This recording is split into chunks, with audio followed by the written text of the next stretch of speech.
Okay, so hey there, everybody. Thank you very much for taking the time to join us. My name is Andrew King. I'm the editor of Canadian Musician Magazine, as well as all the other publications produced by Norris-Whitney Communications. And you're here for Be Impossible to Ignore, Self-Promotion 101, the third free webinar that we've got on offer here, and definitely appreciate everybody's time. Now, in a second here, I'm going to introduce the presenter. That's Jim Norris. He's the president of Norris-Whitney Communications and the publisher of the four industry magazines that we do, those being Canadian Musician, Canadian Music Trade, Professional Sound, and Professional Lighting and Production. Now, Jim's got over 35 plus years in the entertainment, communications, marketing industries.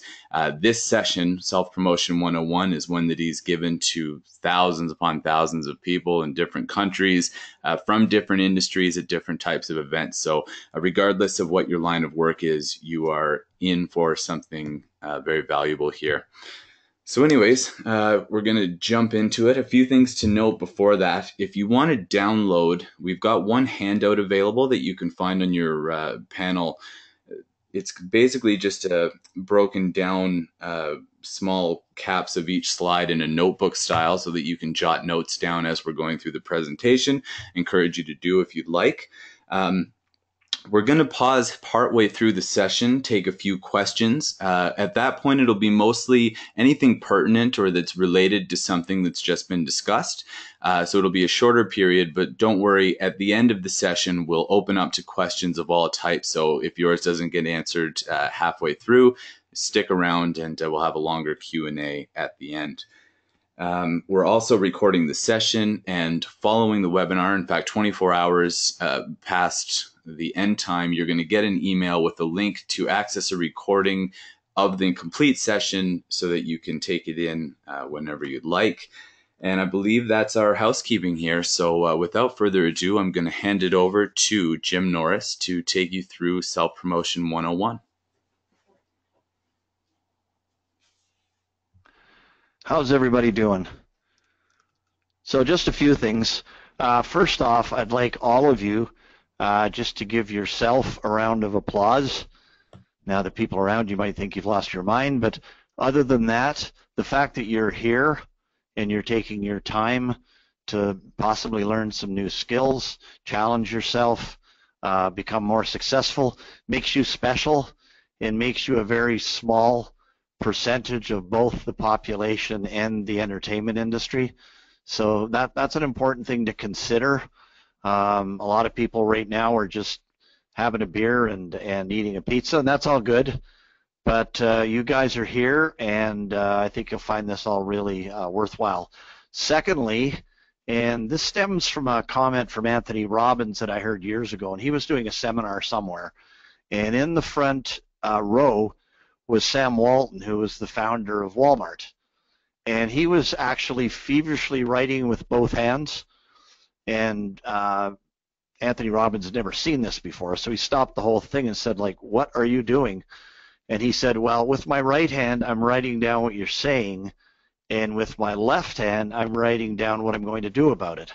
So the important thing is here, forget about the right hand for a minute. What you want to come out of this with is not just a bunch of information, because all of us are just over flooded with information. What you want to be able to do tonight or tomorrow morning at the latest is to have a 5-point action plan. What are you going to do as a result of this? What are you going to do differently? And that's more important than all the information in the world, because what happens with a lot of things, like if you look at New Year's resolutions as an example, a lot of us make a bunch of those, but by January 2nd, most of them have turned to garbage. And you don't want this to go that way. So tomorrow you're going to get up, you're going to get into your day, and of course you're going to run into all kinds of challenges and obstacles. And sometimes what happens is just everything that you've learned and got motivated to do is just gone. So really important. The idea is, what are you going to do about it, not what you learned, and that's really important. So anybody who's studied marketing at any time has probably heard about the 4 Ps. Certainly my students hear about it until they're completely sick about it. But there's 4 Ps as part of the marketing mix, and that's product, price, place, and promotion.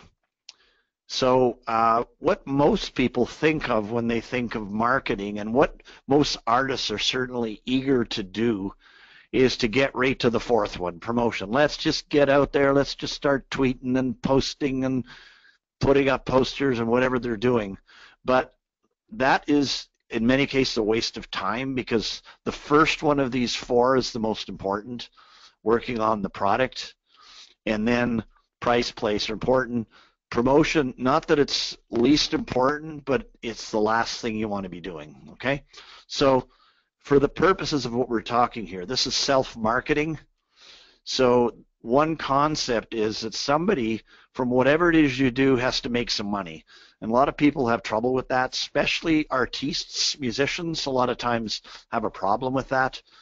And assuming you want to make money, somebody downwind, upwind, whatever, has to make profit. If you're working for somebody, a number of you are probably employees, your company, your boss, somebody has to make some money from whatever it is you do, okay? So again, the 4 P's: product, price, place, and promotion.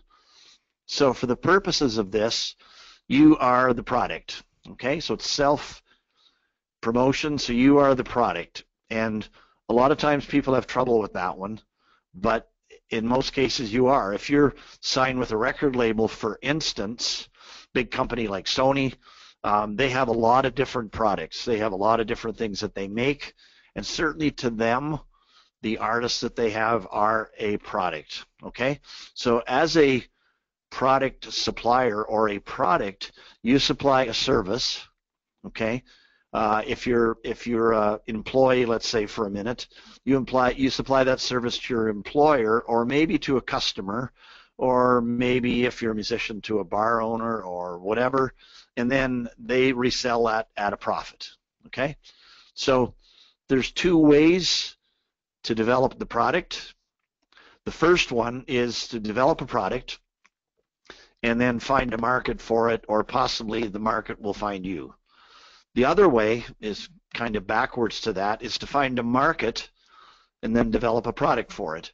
Now, just an example of the first of those two, way back in my history, in the olden days, we used to play with Rush a lot. And Rush was a band that developed a product, they did their music, they didn't really care an awful lot about finding a market. They just played what they played. A lot of people actually hated them.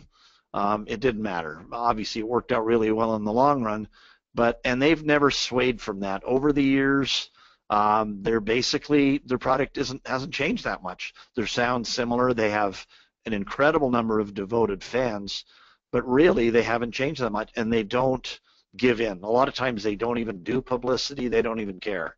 The other way is to say, okay, there's a sleazy hotel somewhere, and they hire AC/DC cover bands.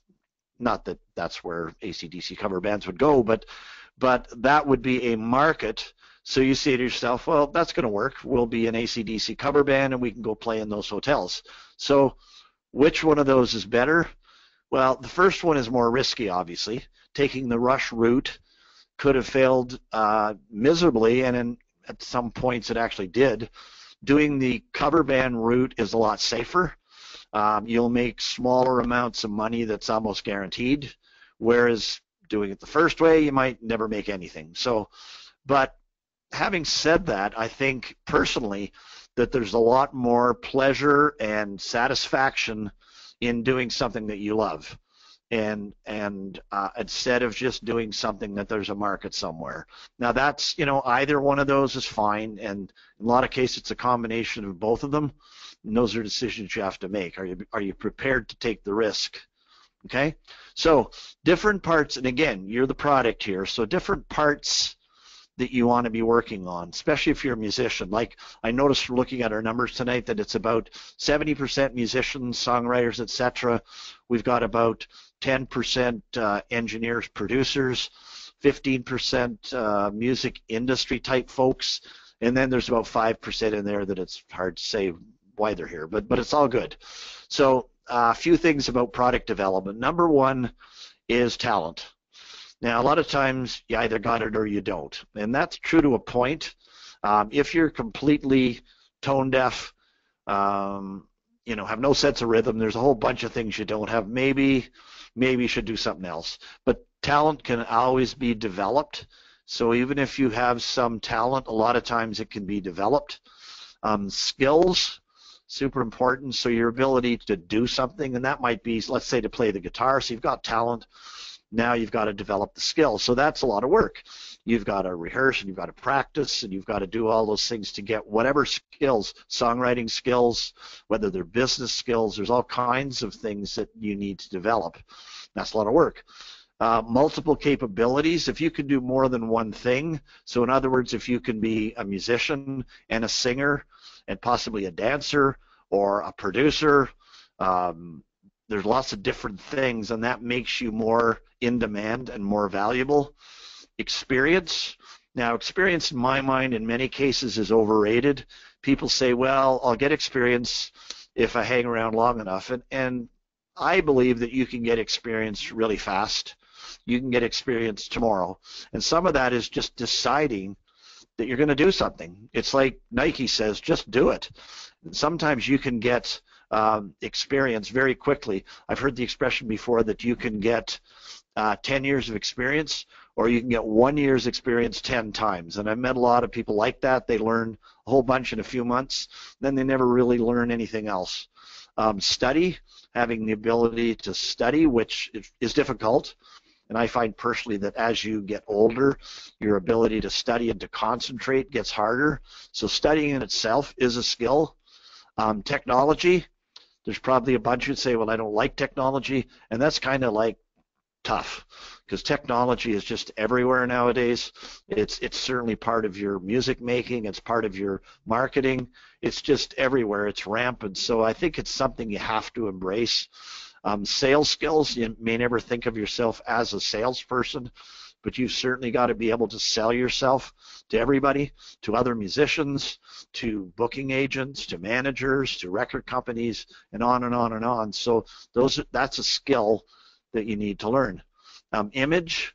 An image basically when it comes to a person is the same thing as branding. So all of you and all of us have an image. You have a brand, whether you like it or not, and whether you know what it is. So that's something to remember. People have an impression, okay, and that's what image or branding is. It's an impression that people have of you, and it may be serving you well, it may be serving you really badly. So it's something you want to have control over because it's there anyway.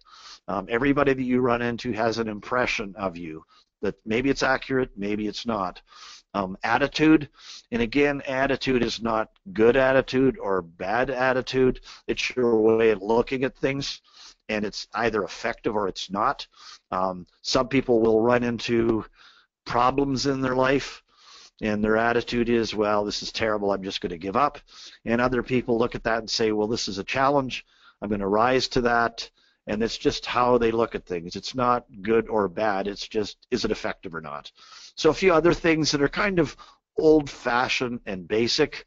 Punctuality, being on time. It drives people crazy. I've met people. I used to have a graphic artist, and he was always late.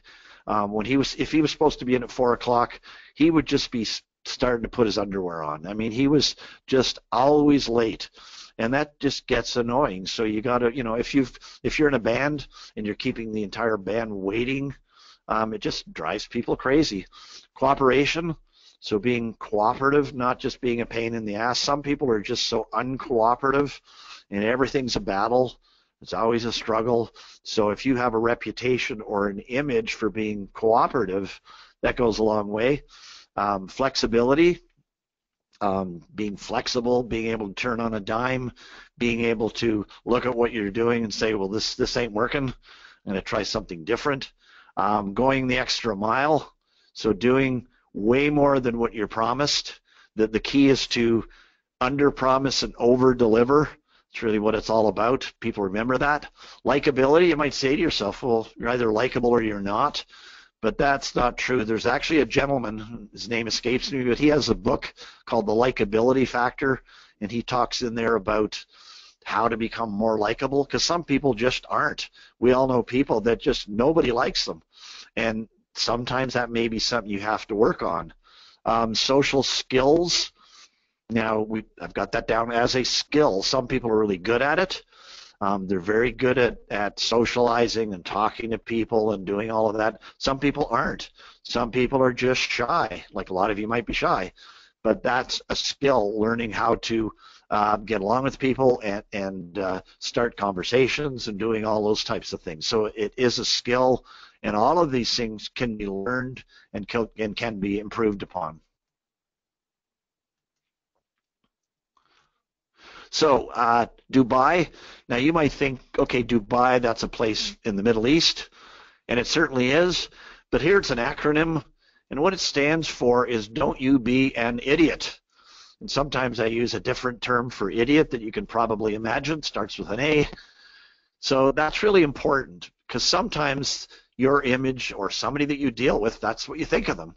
I know people that I meet at different trade shows or Canadian Music Week, and basically that's kind of their image. Now, different industries, certainly the entertainment industry has a built-in filter for idiots. And it's not even a formal thing, but it just means that if somebody calls me, for instance, and wants a referral on somebody, if I think they're an idiot, there's no way I'm going to recommend them. It's not going to happen. So they've got caught in the idiot filter, if you want to call it that. So the important thing there, most important thing in all of this, is your reputation. Do people trust that you're going to do what you say you're going to do, or is your reputation the opposite? One word that is not valuable is the try word. So you don't want that in your vocabulary. There is no try.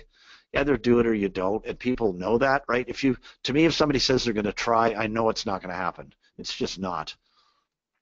So price, that's the second P. So again, a reminder, the buyer, whoever it is, must make a profit. The price of what you can charge for whatever it is you do depends on the product itself. So if you do a lot of work on the product part of it, your value is going to go up. Demand. So certain skills, certain things, there's more demand in the marketplace, and then always competition, of course. It's something you always have to be aware of. No matter what you do, there's other people, and some of them do it better than you do. Some of them charge more, some of them charge less. So the way to figure all this out, first off, is research. So do some research, talk to some companies. Of course, you can do a lot of online, keeping in mind that there's only a percentage of that you can necessarily believe, but you've got to do some research. So if you're in a band, you've got to do some research. If you want to play at a certain club, you've got to find out what it is they pay somebody for a night or for a week. And then after that, then it's trial and error. So you try a certain price, whatever it is. If you're asking $1,000 a night and you've never played ever, it's conceivable maybe your price is too high. But if you're charging $50 a night and you're playing 27 times a week, your price is probably way too low. So you got to figure that out over time. And the key is to build value. It's really what it's all about. Work on your product, work on all those things we talked about, and make yourself more valuable. So as far as question comes up a lot is sacrificing income. So that's could be playing for free. It could be interning somewhere, volunteering. So two reasons to do that. So there's no easy answer on that. One is product development. So if you get a chance to play somewhere and you've never done anything but played in your basement for your dog, then it might make sense to go out, play for free somewhere, and get better at it. You're going to work on your stage presence, and you're going to do all kinds of things. Or if you get an internship somewhere, that's product development. The other part of it is that it's also promotion. So if you're playing for free, or if you're showcasing, as an example, where you actually have to pay, certainly you're going to get better at that, but also that's a promotional opportunity. And if you're interning somewhere, that's also a chance to promote yourself. And if you do get that kind of opportunity, you want to make sure that that's part of your mandate, that you're going to promote yourself to everybody you work with and every single client or person you come in contact with, and of course not sacrificing the goals of who you're working for, but that's got to be in the back of your mind. That's part of why you're doing it. So any questions at this point?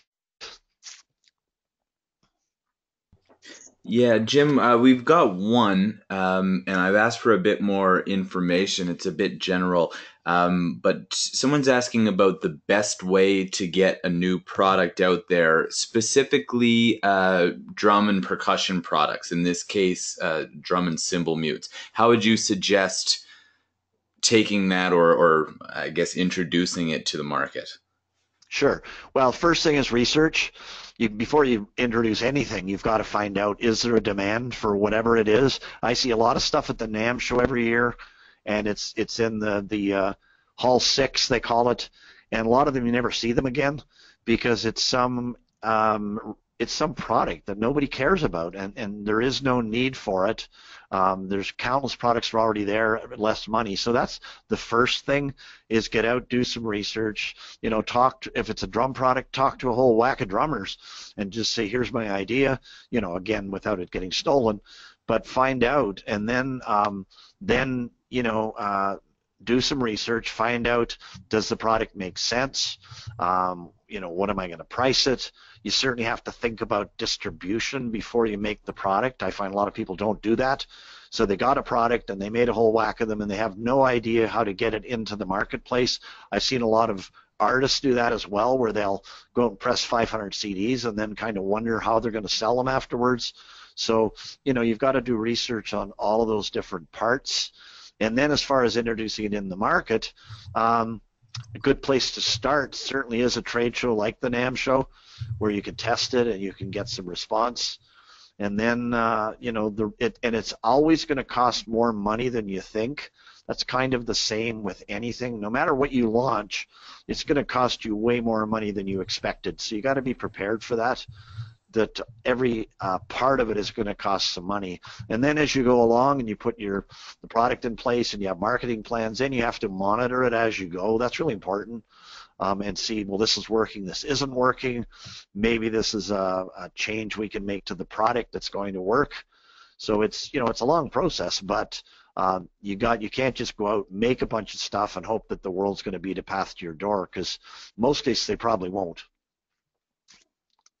Right on. Thanks for that question. A few others have popped up here. This is a great one. What about an online business? The gentleman named Ryan lives in a remote location, but is looking to set up an online mixing business. I assume he means mixing music for remote clients. How would you suggest that he goes about rolling that out? Okay. So again, the first thing is the product.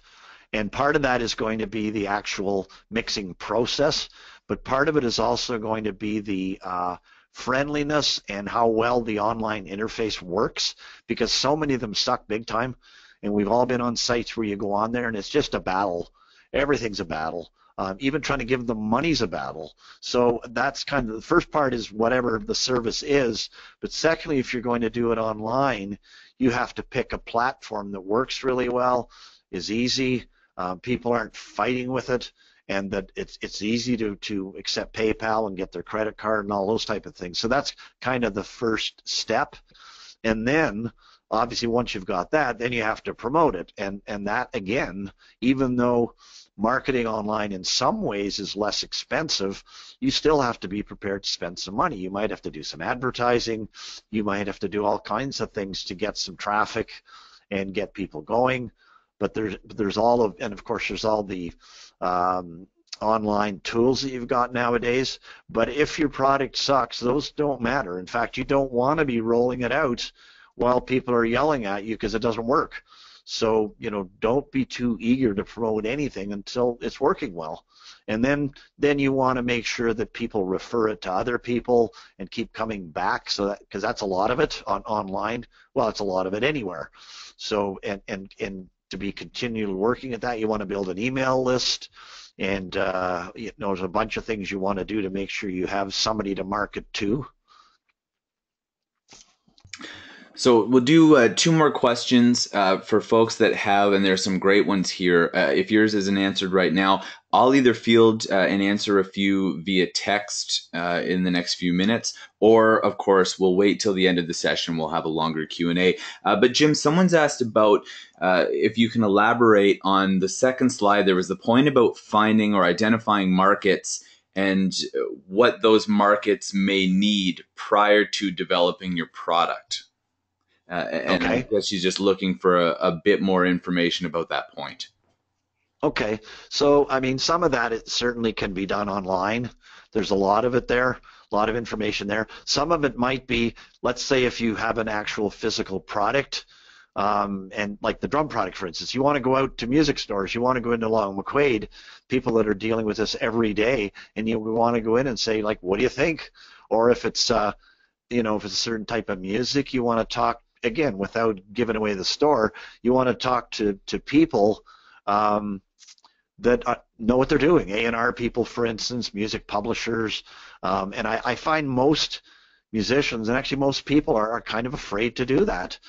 You want to go to events where you can network and ask questions like Canadian Music Week or South by Southwest or the NAMM show or any of these, and that's your purpose. You're there to gather intel, because if you don't, the whole thing is going to cost you way more money in the end, and it's probably going to fail because you're making a product that nobody wants, and it has to be a market too, assuming you want to make money, because there are some markets that are big, but they don't necessarily want to buy anything, and they're hard to reach. Some cases there's certain markets that are like that. They're there, but they're so expensive to reach that they're not even worth doing. And you also have to be prepared to cut your losses and just say, well, this seemed like a good idea and I'm emotionally invested in it, but it ain't going to work. So let's just kill it and move on to something else, because your research, and most people don't do that, unfortunately. They get emotional about it. They want to do it. The research, and everybody tells them it's not going to work, but they just do it anyway. And sometimes that works. I mean, sometimes they're wrong, but at least you got to do the research. Right on. And one more, again, we'll have a whack of questions at the end of the session here. But we've got a gentleman who performs, not a musician, but a hypnotist, in fact, who's Okay. asking about how he goes about pricing himself. And more specifically, he wants to find out what other acts are being paid so that he can price himself competitively. How would you recommend he goes about sourcing that information? Well, online for sure. I mean, the other thing is to network with hypnotists. I mean, that's an obvious one for a bunch of reasons. You're going to learn a lot. I have to think there are probably hypnotist events. I don't know because I am not one, but I have to think that there probably are. And there's probably hypnotist newsletters and focus groups and all kinds of things. And then the other part is to, again, figure out what the market is for hypnotists. It's corporate events and parties and all those things. And then again, get to those events. We did a seminar on mostly for music called Real Money that we did last fall. And the company we did that with was a company called Gig Salad. And they definitely represent hypnotists. So gigsalad.com, I'll throw that blatant commercial thing in there. But there, you can go on there and research it real easily because they represent everything imaginable. And actually, when they had our booth across from us at Canadian Music Week, and they had a hypnotist there, and he was hypnotizing people. Actually, it was a she, I think. She was hypnotizing people right in their booth. So they do. So there's one kind of shortcut is to talk to them. You can join for free.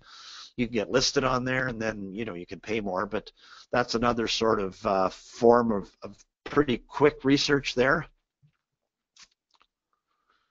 And then again, some of it's trial and error, right? You ask for what you think you can get, and if you never ever get a hypnotist gig, well, then you may be charging too much. Bingo. So thanks, folks. There are a few here that I will hold off for the end, and of course, feel free to ask during the rest of the session. But let's carry on here. Okay, so the third P is called place. Now, sometimes this is known as distribution with a physical product, but we call it place because it would just be 3 P's and a D, and that just doesn't sound so good. So we call it place.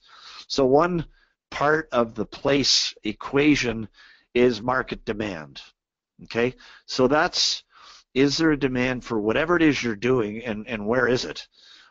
We were doing a seminar once in, I believe it was in Niagara Falls, and this gentleman came up to me and said, this is a style of music that we do, and I want to know what to do. I'd never heard of this style before. I didn't know what it was, and I said, well, where is it popular? And he said, well, it's really popular in Germany. And I said, well, this isn't looking too hard so far. I said, go to Germany. And he said, well, the drummer won't go. And I said, well, good, fire the drummer. It's not that hard, right? And then he said, we can't do that. I said, well, why did you ask me then? I mean, this one is an easy one. And one good thing nowadays with music, with online and with iTunes and all these other things, you can get an awful lot of sense of where the demand is for your music that didn't exist prior to the internet. So you can see where your traffic's coming from. You can see where your Facebook traffic is coming from. You can certainly see where your sales are online. So it makes that a lot easier to measure, I guess. So some of that is based on location. So certain things, if you're playing live, you kind of have to be there. If you're producing or engineering, you kind of have to be there. So there's certain parts where the location is important.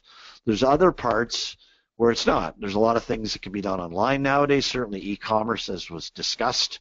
Doesn't matter where you are. We run a service called Music Books Plus. We're located in Niagara Falls, Ontario. We do business in 90 countries around the world, and none of them really care where we are. They don't care at all, and it doesn't matter. And then now part of that is flexibility. So do you have the flexibility to go where the demand is, or are you set on staying in wherever, Hamilton or Vancouver or wherever it is? So flexibility there is important. If you don't have that, then you're cutting a lot of your options.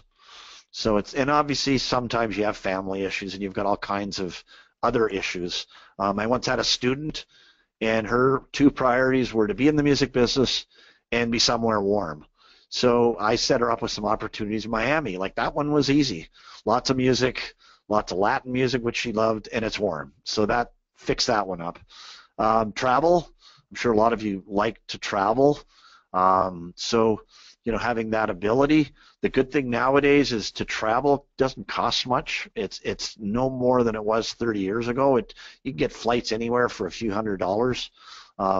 So the ability to be anywhere, and other things like long distance phone calls cost next to nothing.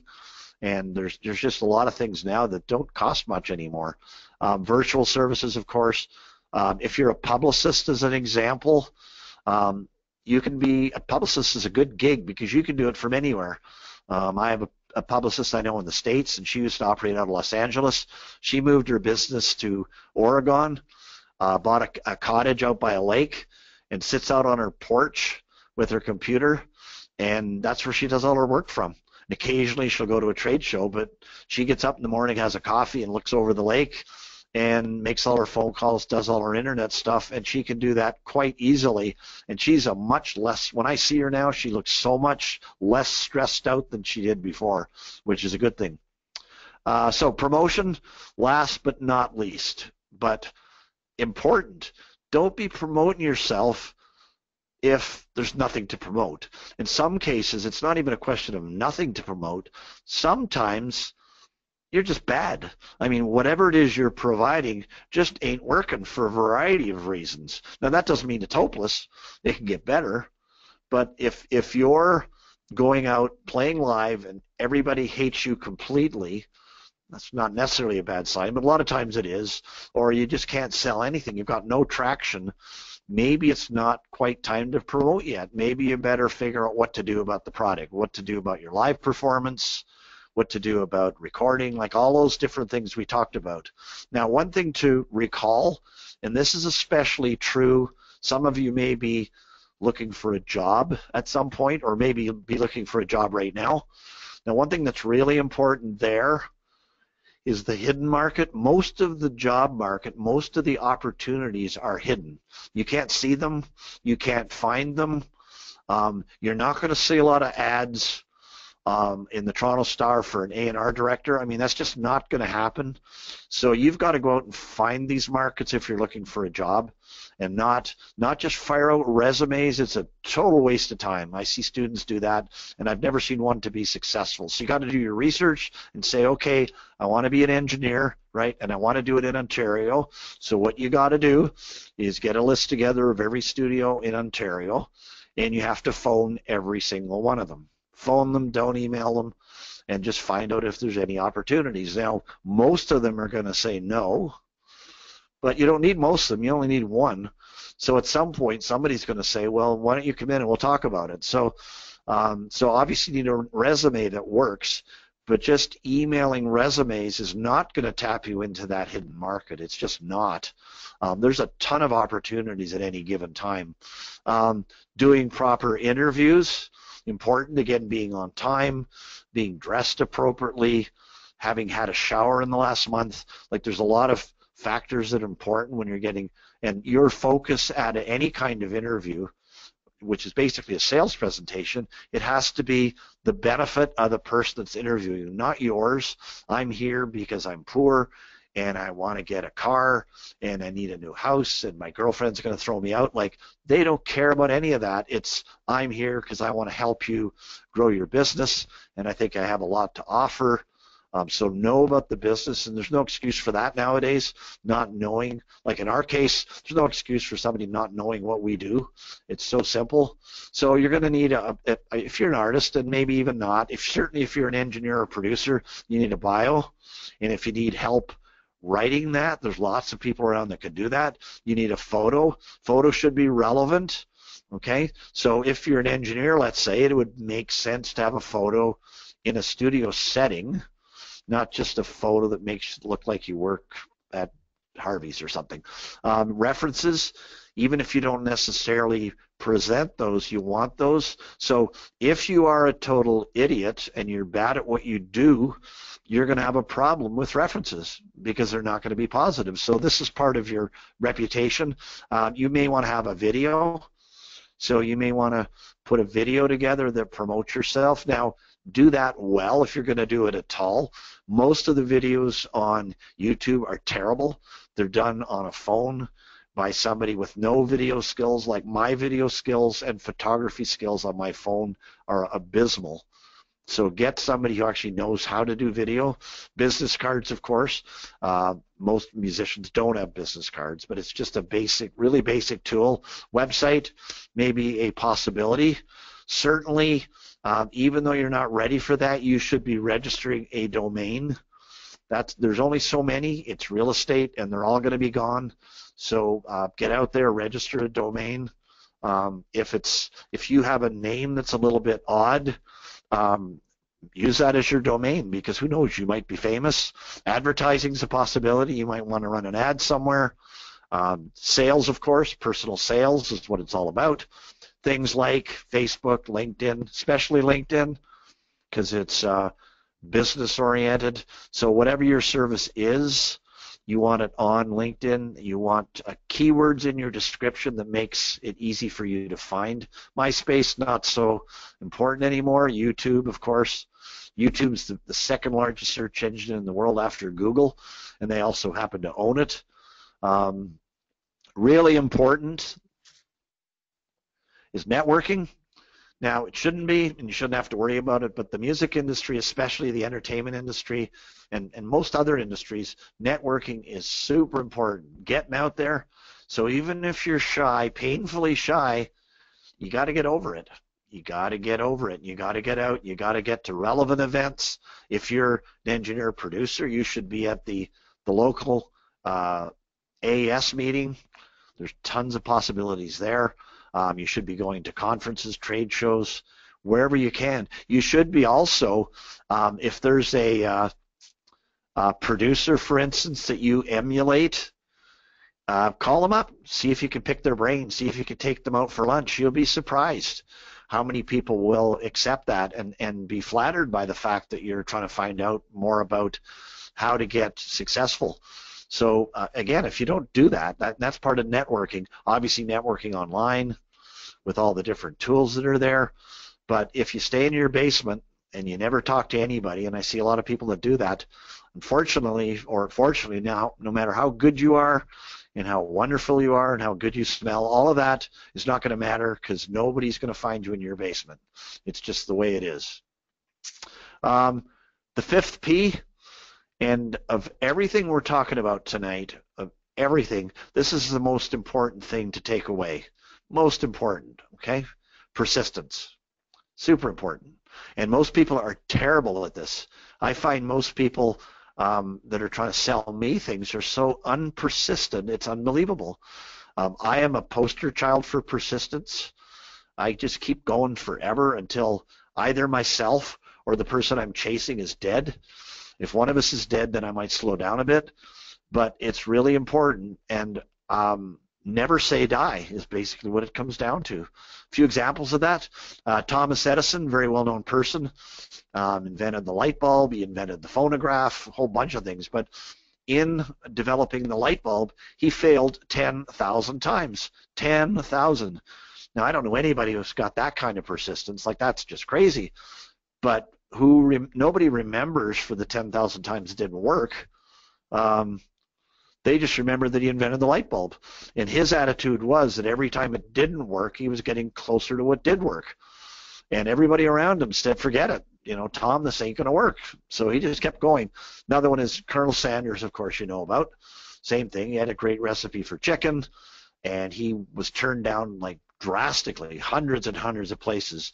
Another music industry example, and there's probably tons of them, but this is from a long time ago, but there was a band in Vancouver called Powder Blues, and they were, as the name implies, a blues band, and the wisdom was blues doesn't sell. And Tom Lavin, who was the leader, he went through hundreds of record companies. I didn't even know there were hundreds of record companies, but every single one of them said blues doesn't sell. So this is way before there were indie artists or any of that. So he went out and, you know, stole the money, whatever he had to do, went into the studio, recorded the album, got it, duplicated, and that was vinyl days.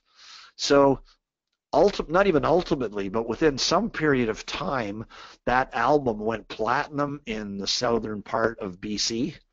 So some of the people that were saying blues doesn't sell kind of said, well, maybe they're wrong. So, and obviously from his end, and what happened finally, based on that, he was signed with CBS, which is now Sony, and that album finally went diamond, did $1 million in Canada, and that was based on blues doesn't sell. So sometimes you also can't listen to people, even though they say you can't do it. I'm sure a lot of you, when you decided to go into the music industry, your relatives, your friends, your schoolmates, your wife, whatever, said, what are you doing? Like, get a real job like your brother Herb. You know, why are you going into the music industry? But in some cases, you just have to say, and that's dealing with negativity. There's lots of it, and you hear a lot of it nowadays. The whole thing's going down the toilet, and there is no music, and it's just not true. Pleasant persistence is part of it, so that's being not annoying. You can't piss people off, and you can never alienate the gatekeeper. If you alienate them, you're never getting to the person you're trying to reach. It's not going to happen. You have to be pleasant with them. It's not their fault that that person's not getting back to you. Enthusiasm is contagious, and sometimes you just have to kind of turn it on. I have certain days where I'm not very enthusiastic, and I have certain people that I'm not very enthusiastic with, but you just got to have it, and it's got to be, if you're not enthusiastic about what you're doing, you can't really expect anybody else to be. Numbers game, all of this is numbers game, okay? That's what it's all about. People that are in sales understand that they might call 100 people or 50 people or whatever to get one sale. If you're looking for a job, you might have to contact 50 companies. You might have to contact 500 companies. But in the end, you only need one. And nobody cares about all that, but that you have to recognize that that's what it is and not get personally suicidal because people aren't going along with what you're trying to get accomplished. It's a numbers game. Follow up. So this is the F word, follow up. You have to follow up, follow up, follow up, okay? Really important. Have a system in place, and you just keep following up forever. And again, pleasantly, you don't want to alienate people, but you have to follow up. Failure is part of the process. So failure isn't the end of it. It's part of the process. Babe Ruth was the home run king. He was also the strikeout king. He was both because he just swung at anything. And that was part of the process as he saw it. And you just have to recognize that put on a record, tanks, the bass player quits, this happens, that happens. It's minor setbacks in the scheme of life, and you have to look at it that way. It doesn't mean it's over, and it doesn't mean, oh my God, they don't like my song, I'm just going to give up and do something else. No, that's not the case. It's part of the process. Successful people fail the most. That's a reality. Successful, rich business people go bankrupt several times. Donald Trump, our friend there, he's been bankrupt countless times. He's had businesses go under, but you certainly don't see him quitting, that's for sure. So really, really important. Again, if you only remember one thing tonight and tomorrow, it's persistence. Never, ever say die, and don't necessarily listen to people when they say you can't do it. There is no can't. It doesn't exist. So conclusion, really important, the frustration factor. Okay, people a lot of times think that if you're frustrated, you're not successful. People that are successful are frustrated more than anybody, but they're good at dealing with it. They're frustrated all the time because they're going for something that's more of a challenge, and what comes with that is frustration. It drives you crazy sometimes. It is a small market, so the entire entertainment industry is microscopic almost compared to what's in the world. Lots of competition, lots of people want to get into it, but at the same time, very high potential gains. Personally, I wouldn't be in any other industry, period, because of the personal gain from it.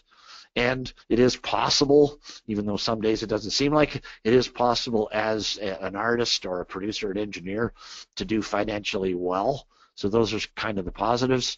A lot of this will depend, there's some more P words, a lot of this will depend on your passion, okay? And that has to be there and contagious. If you're just kind of bored about it all, everybody else will be as well. So you have to be passionate, and you have to find ways of igniting that on days where you don't feel that way, and you have to be persistent.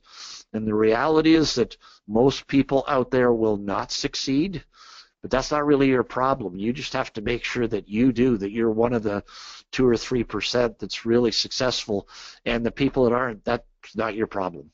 So thanks a lot, and I'll turn it back over to Andrew for questions. Yeah, thanks, Jim. We've got about 10 minutes to fit nicely into our hour here. A pair of good questions that I think the answer might be pretty straightforward, both from the same gentleman named Eric. The first is, when is persistence considered too much? If someone thinks that I'm being too persistent, they might think I'm crazy. That could harm my reputation. Any advice for that? You know what? I'm extremely persistent. And in all my 36 years of selling, I've never had one time where somebody's got upset because I was persistent. Never, not even once, because it's pleasant persistence, and they determine the amount of persistence, not me. So if they get back to me, right, so if they return my call, which nobody does, but assuming they did, that's the end of the persistence. So they just solved that one, right? So if that didn't work, so I'll call them again, right? So now we're up to 2 calls, still no response. So now we're up to 3 calls. So I'm going to keep going, as I said, until one of us is dead. That's really how persistent you need to be, or, and I'm being facetious, or until you get the results. Now, one thing that's important is frequency of contact. If you call somebody once a day and consider just keep doing that once a day, that effort is not cumulative. So what I mean is it doesn't build up.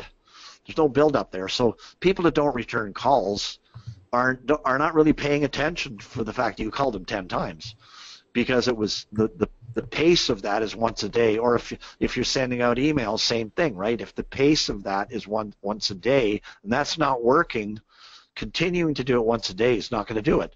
So it's time to go to twice a day or 3 times a day. I've got some clients that I have to call them 5, 6, 7 times a day in some cases, especially if a deadline is coming up, something that has a time issue. So it depends how you do it.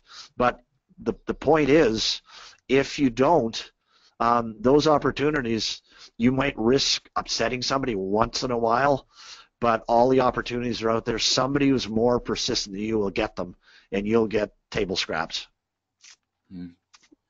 Thanks for that. Good question here. There's a gentleman that's had some really positive growth of his career over the past couple of years, but his online presence has been left behind while his personal network is strong. His name's Omar Riyad, and he says, hello to you. But he's saying he can't afford to allocate a lot of time to social media and his online presence promotion. Any tips? Well, part of that is time management, right? So some of that I can't really accept that in a way, is that you have to find the time and the effort to work the priorities. But one tip there is that social media is an example. There's tons of students out there that will do that for you, and you just have to give them some direction. If they're in a marketing course somewhere, that may cost you nothing or next to nothing and that's an opportunity for them, because now you're going to entrust them with your branding and let's say they're going to do your Twitter work for you, and they're going to be a happy camper because now they can put that on their resume, and they've got all that experience. They're going to learn a bunch of things, and it's going to cost you.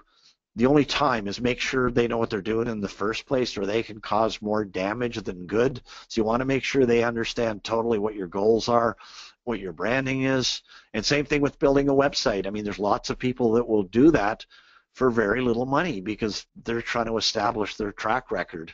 So that's a hint. In a lot of cases in a marketing situation, there's lots of young people, and I'm not in keeping with that all millennials or young people are all a waste of time, because I've never found that. And we've had some really good interns come here in our editorial department, and Andrew can attest to that. We've had some exceptional people over the years, but if we don't give them the direction, they're not going to do a good job.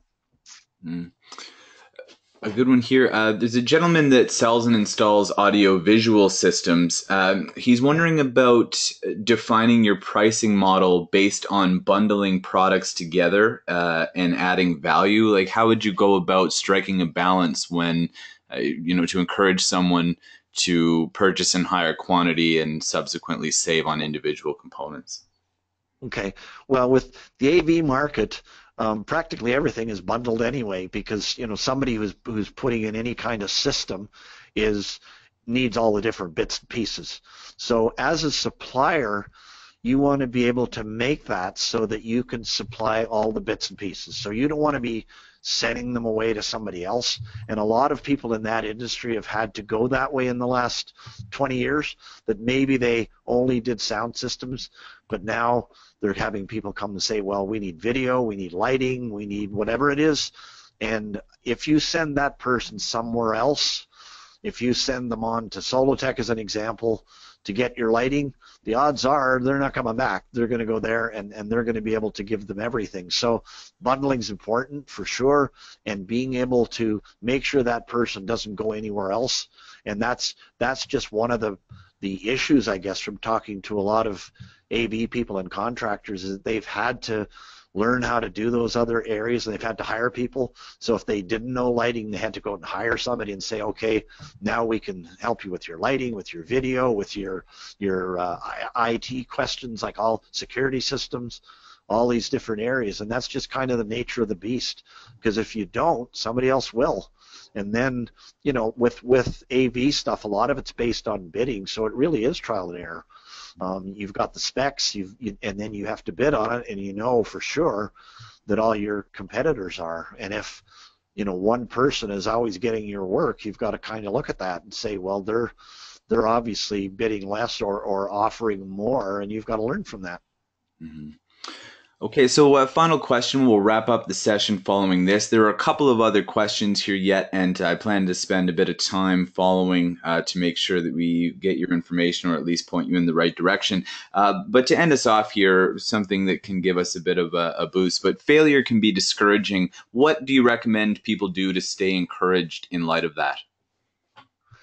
Um, you know what? It is discouraging for anybody, and it's especially discouraging, I think, for songwriters, musicians, where the work is so personal. So it does hurt your feelings. I mean, it just does. If somebody doesn't like your music or turns you down or won't play you on radio, that's the way it is. But somehow you've got to just recognize that for what it is, that it's part of the process and that it's only their opinion, as we pointed out here, that whatever that failure is just somebody's opinion. And a lot of times they're not right. I mean, only, and this factor is probably there that only about 5% of records break even. So that means that A&R directors generally are wrong 95% of the time. So you just got to consider that. People on radio, generally they're followers.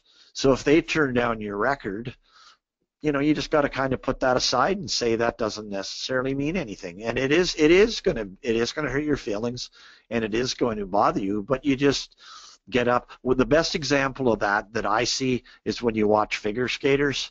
When I watch those people and they're in front of millions of people and they fall on their ass, like, man, you can't get more disappointing than that. But you know what? They get right back up. I wouldn't. I'd go crawl in a hole and die if that were me. I'd be under the board somewhere. But those people are the epitome of that. They get up, they keep going. In some cases, they even win.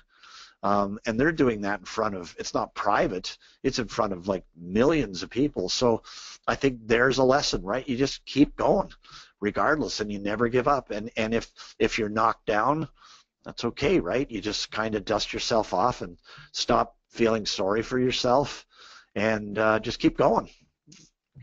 Bang on. Big thanks, Jim. I've got a number of compliments that have come in that I'll share with you after, but of course, so a lot of gratitude for you, but gratitude right back to folks taking their time to join us. Tons of valuable stuff here to sift through. And of course, as Jim said at the beginning, put it into action right away. A couple of things to let you know about quickly. You'll see on the screen, if you head over to musicbooksplus.com/promo, we've picked a few titles, sort of some suggested additional reading that you can pick up inexpensively that will complement the information that Jim's given you here. So examine those titles. There's also some tips on how to effectively take part in webinars for the future, which brings me to the next one, nwcwebinars.com.